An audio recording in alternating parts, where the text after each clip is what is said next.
Yeah!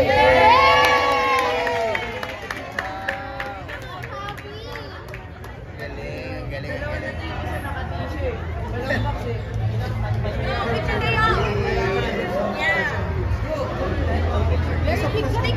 Picture lang po sila.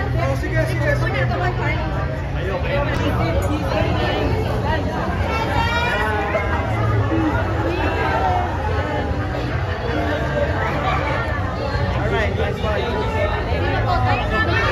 Kaloy, dalawang bronze medal para kay Eldrew.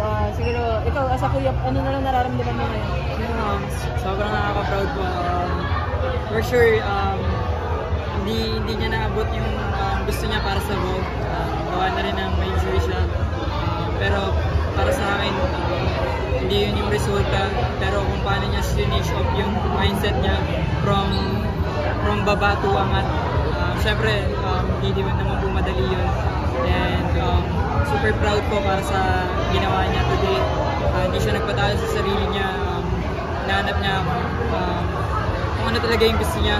And nag-stay siya, nag-focus siya para sa high bar. And nakakabilib yung pinakita niya naman talaga. Sobrang nakaka-proud po and super happy po.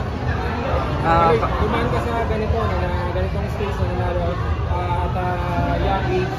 Gaano kalaki sa confidence lang isang batang gymnast yung panalo sa ganitong level? Yeah, mas magiging confident pa siya niyan sa mga susunod po. And, siya din, may mga resibo na siya na nabibilang po ba. And alam niya sa sarili niya na sa next time na co-compete siya, mas motivated, mas confident. Alam ko, masipag na bata si Drew. At alam kong mataas din yung pangarap niya para sa gymnastics niya. And ina-hope ko lang na maging safe talaga. And i-enjoy niya po yung journey talaga. Kaloy, next year, makakasama mo na siya sa seniors. Gano'n ka ka-excited about makakasama mo na siya sa seniors team next year? Gano'n ka Siyempre, for the team, malaking tulong talaga po si Eldrew. And as a senior level na tatakakin niya, alam kong paghahandaan niya yan. Kahit di maging madali. For sure naman, dumaan din ako doon. Sobrang hirap talaga sa senior competition. And para sa akin, experience lang. Compete lang ng compete. Sa una, di talaga importante yung mga resulta. Basta alam mo, nag-level up ka each competition. Ayun po talaga yun.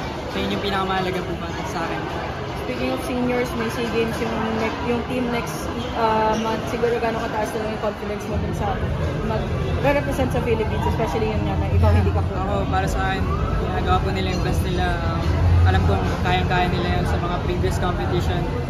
Di man naging maganda yung mga performance nila. Pero alam ko, para sa SEA Games, prepare po sila talaga ng grabihan. And ini-wish ko lang talaga sila ng sana safe talaga lahat ng performance and trainings nila.